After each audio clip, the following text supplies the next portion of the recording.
France Bleu Maine. 10h-11h, on cuisine ensemble. Sophie, Élie, Emmanuel Bordeaux. Bonjour à toutes et à tous, on cuisine ensemble sur France Bleu Maine. On partage des recettes, des idées, des découvertes autour d'un menu original ce matin, Emmanuel.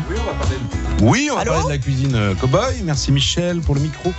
Menu végétarien burger, VG nuggets au cheddar. Ça m'intéresse fortement. Ah bon? Haricots rouges, évidemment, base de la cuisine du cow-boy. Viande de cheval aussi? Ah bah non! Ah bah non! Ah pardon, quoi? Oh là mais là. non, le cheval on monte dessus. Attention, le shérif va peut-être amener son Colt. Et puis on parlera poisson. J'aurai une bonne petite recette avec un poisson en croûte de pistache ce matin. Il nous a ramené des poissons de voyage en plus, Michael Girard, notre poissonnier. À tout de suite. Vos questions, vos recettes, votre avis, 02 43 29 10 10. On cuisine ensemble sur France Bleu Maine. Et oui, on va voyager pas mal ce matin. Alors, depuis la Sarthe, mais bien plus loin aussi, avec Kate. Bonjour Kate. Bonjour Sophie. Et Garrett. Bonjour Garrett. Hi. La valise, hi guys, la valise à cheval à Mézières sur Pontoin. À la radio ce matin avec nous, et puis une expérience télé dont on va reparler bien évidemment parce que ça devait être quelque chose pour vous, on s'en doute. Et puis Michael Girard qui doit prendre des vacances une fois tous les 10 ans à peu près. Bonjour Michael. Bonjour à tous, non, un petit peu plus souvent quand même. Oui mais voilà, bon, on imagine quand même que commerçant sur les marchés, poissonnier c'est un métier prenant, mais là vous revenez avec plein de belles images dans Exactement, la tête. Et ouais, on a un petit peu froid quand même, le retour là c'est brutal là, oui c'est sûr, vous revenez de croisière, on raconte votre vie, ça ne vous dérange pas. Sur l'eau toujours, dans les Caraïbes. Toujours sur l'eau. Vous avez mangé du poisson pendant les vacances? Ah oui, bien sûr. Ah oui, toujours. Oui, j'aime bien manger du local, moi. Donc, langouste et poisson perroquet. Eh oui, évidemment. La langouste de Cuba, notamment. Voilà. La fameuse, et puis le poisson perroquet. C'est assez étonnant, c'est un poisson qui vit dans le corail. Ouais, voilà. C'est un poisson qui parle donc. Oui, c'est ça. Et il parle, il répète beaucoup aussi ce qu'on lui dit. Et c'est une chair assez étonnante. Alors je pense pas qu'on puisse en trouver ça. Si, moi j'en ai assez régulièrement. J'en trouve sur les halles de Rungis et j'en ramène assez régulièrement. J'ai des clients qui sont très friands de. Moi j'aime bien, ce poisson-là. C'est une chair assez rustique. Voilà, c'est ça. Mais c'est pas mauvais du tout. Mais c'est très très bon. Le cowboy mange-t-il du poisson? Garrett. Alors à l'époque historique, assez peu, assez peu, puisqu'il y a les problèmes de conservation et de transport, forcément. Et puis si on en mange, mais quand localement on a lac ou rivière, mais c'est plutôt plutôt du poisson d'eau douce. Du poisson d'eau douce, voilà, un peu de saumon, par exemple, sur le nord des États-Unis, ou de la truite, ou des choses comme basse, des poissons de. Mais est-ce que vous en proposez au saloon du poisson de temps en temps? Pas pour l'instant, non. Peut-être encore dans à la prochaine carte, effectivement, on pourra y réfléchir, mais pour l'instant, non. En revanche, vous êtes allé un peu sur le côté végétarien. C'est une demande de la clientèle? Plus qu'une demande de la clientèle, c'est un goût personnel. C'est-à-dire que on se définit plus maintenant comme végétarien, puisque étant donné qu'on en commercialise, c'est un petit peu compliqué de se dire végétarien, mais on essaye quand même de faire attention à pas trop manger de viande. Vous avez cette conviction-là, mais au salon, vous proposez on l'impose pas à nos clients, pour tout le monde. Mais on voulait aussi justement pouvoir proposer quelque chose aux personnes qui sont aussi végétariennes. Ça, il doit y avoir de la clientèle justement. D'ailleurs, une petite précision, les végétariens ne mangent pas ni de poisson ni de viande. D'accord, mais de l'œuf en revanche, c'est ça? Végétarien, on ne tue pas les animaux, et végétalien, on ne mange pas non plus ce qui découle des animaux. Vegan, tout ça va beaucoup plus loin encore. Autre chose, jusqu'à l'habillement. Pas de cuir, de choses comme ça. Tout à fait. Ceinture en cuir, vous n'êtes pas vegan. On n'est pas vegan. Oui, c'est ça. Vous êtes végétalien avec une ceinture en cuir, vous êtes bon. On va dire qu'on peut manger de tout ici. Après, chacun garde ses idées. Poisson, ça ne veut pas dire que vous mangez jamais de viande, j'imagine, Michael? Ah non, j'adore la viande. Je suis fils de boucher, donc. Voilà. C'est marrant ça qu'un fils de boucher soit devenu poissonnier. Je reviens sur le cow-boy. Il devait être de temps en temps végétarien parce qu'il devait pas tous les jours manger de la viande, le cow-boy. Alors si on parle du cow-boy, le cattleman de travail, c'est-à-dire celui qui faisait les convois de bétail, la viande était assez rare puisque les vaches étaient sur pied pour être vendues. Et dans le chariot, on a essentiellement le soir une poêlée de haricots, essentiellement du pain ou du biscuit. Pas voir qu'il se faisait un steak gros comme ça. Non. Et la seule viande qui était en course, c'est ce qu'on appelle le jerky en Amérique, c'est la viande séchée, puisque là il y avait encore ces problème de conservation et de transport. Recette hamburger végétarien ce matin, nuggets également au cheddar, je crois bien. Recette d'Emmanuel Bordeaux également. Et puis Michael, juste pour nous dire quels sont les poissons que vous avez envie de nous proposer. Moi j'avais envie, on n'en a pas parlé avant, mais moi j'avais envie de vous parler ce matin du Saint-Pierre. Mais si vous voulez, parlons du Saint-Pierre. On se retrouve dans un instant. 10h, 11h. Emmanuel Bordeaux, Sophie Elie. On cuisine ensemble sur France Bleu Maine. Kate et Garrett, la valise à cheval, si vous n'en avez jamais entendu parler. Ce sont des chambres d'hôtes, mais aussi un saloon à Mézières-sur-Pontoin. Reconstitution d'un camp de cow-boy, je le dis rapidement comme ça. Immersion, c'est un terme qui vous plaît davantage, Garrett et Kate. C'est cela. C'est un concept immersif, que ce soit les activités de journée, le restaurant, le saloon et les chambres. Et puis on peut danser aussi la country avec Kate. Oui, régulièrement, on peut danser la country et notamment tous les mercredis soirs, j'anime un cours de danse country où nous avons 26 élèves. Et vous venez de vivre une expérience télévisuelle TF1, donc bienvenue chez nous, les chambres d'hôtes à l'honneur. C'est un petit peu le même principe qu'un dîner presque parfait, on va dire. Pour les professionnels de l'hébergement, on va dire ça. C'est spécifiquement une compétition de chambres d'hôtes, voilà, exactement. Donc on a eu la chance d'y participer. Nous sommes passés la semaine du 9 janvier dernier, avec l'émission du mercredi qui était consacré à nos chambres d'hôtes à Mézières-sur-Pontoin en Sarthe. Voilà. Il y a le replay sur TF1. Ils n'ont pas gagné, mais ils ont même fini dernier. Ils sont très contents d'avoir fini dernier. Pourquoi ? Alors, content, j'en sais rien, mais c'était un peu prévisible. On est les insolites de la semaine, donc voilà, on a des conditions particulières d'accueil qui sont pas standards. Donc forcément, on peut dormir dans une prison, par exemple. On peut dormir dans une prison, chouette, dans un lit en rondin chez le trappeur, voilà, dans la cabane des cow-boys qui donne sur les chevaux. Bah oui, c'est tout l'intérêt d'ailleurs. Bon, c'est une compétition de chambre classique, on est forcément en décalage. Après, on a gagné, on va dire, autre chose. On a gagné la sympathie des gens. Le téléphone aussi qui sonne tout le temps, les réservations. Voilà, et puis on a passé une bonne... Enfin, c'est 15 jours de tournage quand même.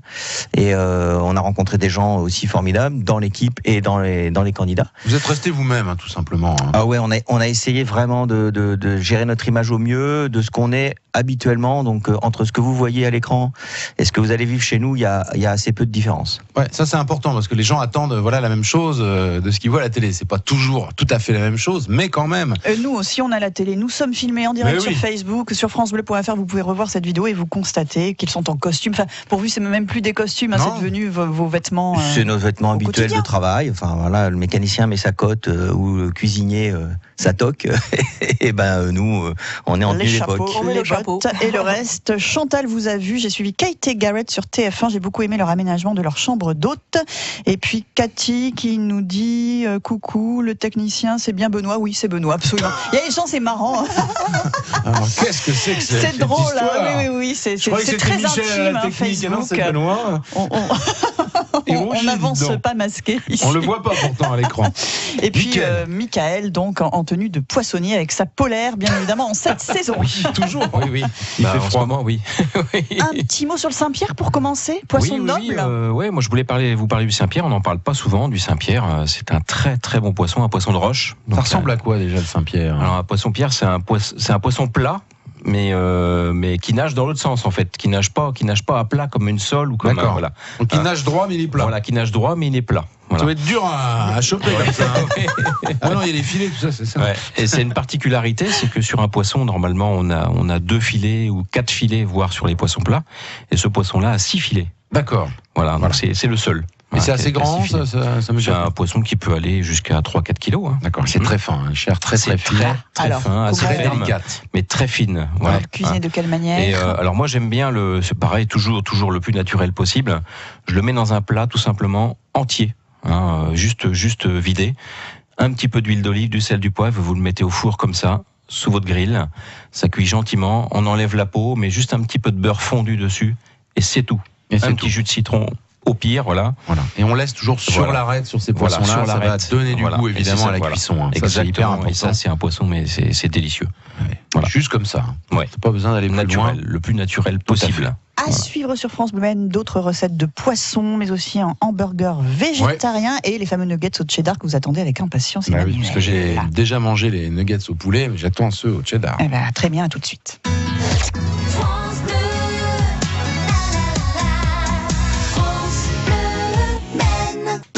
10h-11h. Emmanuel Bordeaux, Sophie Elie. On cuisine ensemble Sur France Bleu Maine.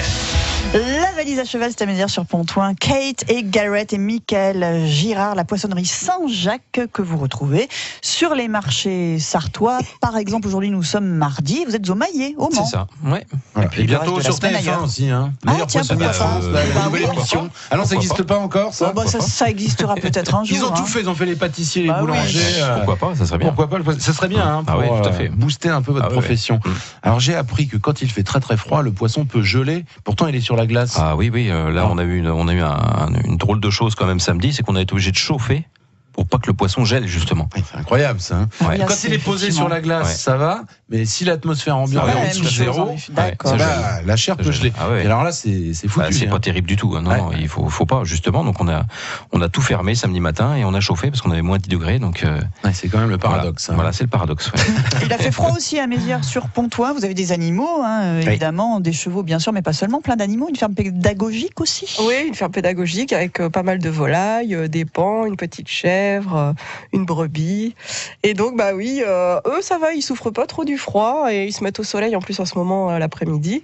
Mais nous, il faut qu'on casse la glace, qu'on amène des seaux d'eau parce que c'est plus l'eau ne coule plus au robinet. Donc il faut se rassérer les côtés assiette. Exactement, au saloon, Emmanuel. On commence par quoi, Kate, le burger ou les nuggets cheddar? Allez, on va finir par les nuggets. D'accord. Elle va me faire saliver. Il en a très envie parce que vous avez goûté donc les fameux nuggets au poulet de Kate. Et je les ai refaits. Voilà, vous pouvez aller d'ailleurs sur francebleu.fr écouter l'émission. On avait fait une petite rediff d'ailleurs pendant les vacances de Noël. C'est assez simple à faire, mais c'est vraiment délicieux. C'est à peu près le même système, sauf qu'on met du cheddar à la place de. Ouais, mais je le dirai après le hamburger du coup. Ah oui, c'est vrai. J'insiste. Elle va pas lâcher ça comme ça. Moi. Quand on mène un chariot, voyez-vous, dans l'Ouest, là. Elle sait où elle va, Kate. Faut pas dériver. Hamburger sans viande, donc. Voilà, hamburger sans viande et quand même très bon. Alors. Donc, évidemment, la base du hamburger sera la même. On a du pain que nous commandons chez notre boulanger qui est fait à base de farine de maïs. Boulanger qui se trouve à Mézières sur Pontoin. Voilà, mais c'est important. Voilà. Ouais, c'est Laurent. Bonjour à Laurent. Voilà. Non, mais il faut toujours donc inciter. on prend le pain chez lui, donc on a vraiment du vrai pain à hamburger. Et puis après, les accompagnements sont mis à disposition. Donc chez nous, on fait ce hamburger comme on l'aime, on met ce qu'on veut dedans. Voilà, tous les accompagnements. Par contre, au niveau du steak de bœuf, donc là, on le remplace par un steak végétarien. Que je fais moi-même, donc qui est à base de haricots rouges, de pois chiches, de maïs, d'avoine aussi. Je pense à mes chevaux. Et avec des poivrons, des oignons, voilà. Donc tout ça, on fait une sorte de pâte, et puis qu'on fait en forme de steak. Et après, on le fait revenir comme le steak haché à la plancha. D'accord, tout simplement. Bon. Donc vous concassez un peu les haricots, tout ça, ou alors c'est vraiment en purée, non ?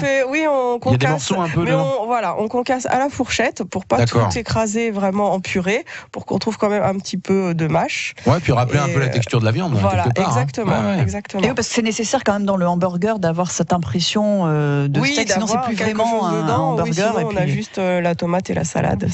D'accord, c'est pas mal, ça à refaire aussi à la maison. Voilà, et puis après on met des épices, effectivement, pour donner vraiment du goût.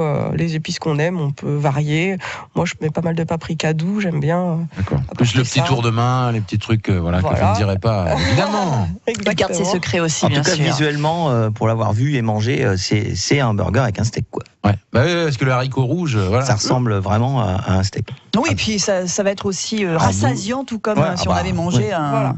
C'est pas parce qu'on est végétarien qu'on doit manger triste. Non, vous avez bien raison. Dire, c'est important. D'autres recettes, et surtout celles que vous attendez avec impatience, Emmanuel, les nuggets au cheddar. On parlera encore du poisson, puis la recette d'Emmanuel Bordeaux. Également, c'est à suivre sur France Bleu Maine. 02 43 29 10 10. On cuisine ensemble sur France Bleu Maine. On n'est pas vraiment à San Francisco, à Mézières sur Pontoin. On est plutôt dans quel coin de l'amérique, Garrett ? Nous, on est spécialisé sur l'Arizona, du côé de Tombstone. Là, je rappelle où il y a eu lieu le fameux règlement de compte OK Corral en 1881, le 26 octobre à 14h47. Yeah. Tous les 26 octobre à 14h47, vous êtes dans la cour tous les deux. Ouais, on défouraille, on flingue à tout va.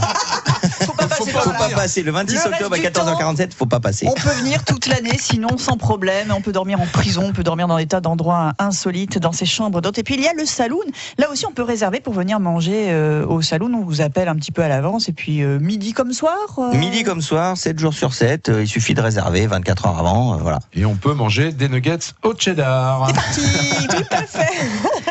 On n'a plus le temps, je crois, là, faut qu'on arrête. Elle veut pas donner sa recette. Si, je vais la donner, ma recette. Donc, pour faire des nuggets au cheddar, on prend du cheddar, évidemment. On prend de la pomme de terre, parce qu'on va faire une petite purée qui va venir entourer le petit cube de cheddar. Ok. Voilà, donc une belle purée avec du beurre, que ce soit goûtu.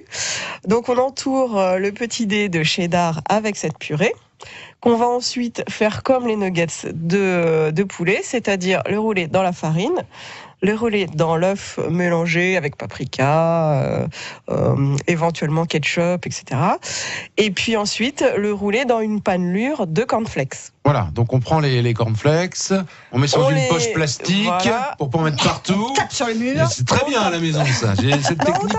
Non, c'est pas violent. On roule. On roule avec le rouleau à pâtisserie. Et puis après, ça donne une panure croustillante. Voilà, ça donne une panure très croustillante, très sympathique. Alors, c'est des cornflakes nature, pas sucrés. Et ensuite, on met 3 minutes dans la friture. En quelle année le cornflake a-t-il été inventé, Gareth ? Alors ouais, c'est vieux ça. C'est une très bonne question. C'est une très bonne question, je me rappelle plus de la date. Attends, c'est parce qu'il a plein de dates en tête. Ouais, mais celui-là je l'ai plus. Mais c'est avant 1900, c'est 1880 quelque chose. Ce qui est quand même très drôle, c'est quand je suis revenu en reportage chez vous, vous avez fait la recherche, je crois, sur l'âge du cornflakes. Oui, 1880 quelque chose. C'est une erreur de cuisson, comme la tatin. C'est une erreur. Ah oui, c'est ça. Ça a été trop grillé, les pétales ont éclaté, se sont mis à plat, et c'est comme ça que c'est né. Alors j'essaye de contourner la date par une anecdote. Mais c'est avant 1900. Poisson du moment, hop, on repasse dans la mer. C'est pas l'Arizona, là, on est vraiment au bord de mer, en pleine mer. Les poissons du moment, car le poisson a une saison aussi, on le dit à chaque fois dans l'émission, Michael Girard. On vous écoute, qu'est-ce qui est bien en ce moment ? Ça c'est très très important, il faut faire très attention à ça, et nous on est vraiment à cheval là-dessus. En ce moment, on a beaucoup de poissons plats. Il faut pas dire ça à Gareth, justement, mais j'en ai fait un petit peu exprès. Voilà, donc il y a beaucoup de poissons plats en ce moment, la sole, le turbo, la barbu. Alors ça fait partie des poissons nobles, tous ces poissons-là, comme le Saint-Pierre. Le bar aussi commence à revenir, et puis le rouget barbé, à pas confondre avec le grondin. Moi je confondais pas parce qui est plein d'arêtes. Mais le rouget barbé, c'est très très bon. Voilà, faut faire lever les filets par le poissonnier. L'idéal c'est ça, oui. Ouais. Mais un poisson entier c'est très bon aussi. Puis alors là, ça se cuit. Alors là, ça c'est une chair très très fine et vraiment quelques minutes là, un peu comme une noix de Saint-Jacques, quoi. Vraiment très très rapidement. Voilà. Juste un petit mot, Michael, sur la fameuse langouste de Cuba qu'on mange tout là-bas et que vous avez goûté. Est-ce que c'est exceptionnel ? Non. D'accord. Non. C'est bien. Ça vaut pas une langouste de Bretagne. Voilà. Gustativement. Non, mais il fallait vérifier sur place. C'est une chair plus ferme. Voilà, bon, c'est bon, mais ça vaut pas celle de chez nous. D'accord. Après, c'est peut-être une langouste d'élevage aussi. Pas du tout. Non, c'est de la sauvage. C'est de la sauvage. J'en ai vu moi en plongée d'ailleurs là-bas, et non, c'est de la sauvage. Il y en a en abondance, il y en a partout. D'accord. À 20 mètres des côtes, il y a des langoustes, donc. Et il est cuit comment, généralement? Feu de bois, là? Oui, feu de bois. Grillé, ouais. Avec un peu de citron vert dessus. Voilà, c'est ça. Ouais. Ça va pas être mal quand même. Un petit ponche par là-dessus, et puis voilà. Et puis au niveau température aussi que vous aviez là-bas, combien? Je veux pas vous. Si, allez-y, on est prêt à parler tout. quand même. Allez, une trentaine de degrés. Et l'eau à 28, quoi, à peu près. Et oui. Il nous reste à peine quelques minutes à passer ensemble. On aura quand même le temps de donner votre recette, Emmanuel. Oui, ça va aller. C'est quoi votre recette? Dites-moi vite. Eh bien, c'est un poisson. Je vais prendre du cabillaud. Il y en a en ce moment. Le cabillaud, le scré, là, celui qui vient du nord de l'Europe. Et vous allez en faire quoi? Eh bien, je vais faire une petite croûte de pistache dessus. On va mettre ça au four très rapidement. On va se régaler. 10h, 11h. Emmanuel Bordeaux, Sophie Elie. On cuisine ensemble sur France Bleu Maine. Allez, hop, la recette d'Emmanuel. Michael Girard, vous avez du cabillaud sur l'étal? Bien sûr. Je vais vous en prendre 800 grammes, monsieur. Parfait. Très bien, vous me préparez ça. Et pendant ce temps-là, moi, je vais préparer une croûte. Alors, c'est vrai qu'on en parlait un petit peu en antenne, vous avez l'habitude, vous, de faire des croûtes de sel. Là, ça n'a rien à voir. Ce sont des croûtes aux herbes qu'on vient poser sur le poisson. Il faut prendre un poisson blanc. Le cabillaud, c'est vraiment extra pour ce genre de recette. Et on va faire un petit mélange, donc échalote, persil plat. Là, on va mettre des pistaches à l'intérieur qu'on va concasser, voilà, pour avoir ce côté croquant. Du beurre la chapelure, sel, poivre et puis un blanc d'œuf. Et on va mélanger un peu tout ça. Donc on hache l'échalote, le persil, les pistaches. On va les faire griller un petit peu dans une poêle quand même, les pistaches, sans juste poêle anti-adhésive, sans matière grasse. Oui. Après on va rajouter le beurre qui est sorti du frigo au moins une bonne heure à l'avance. Pas la peine de le faire fondre, il faut qu'il soit un peu pommade.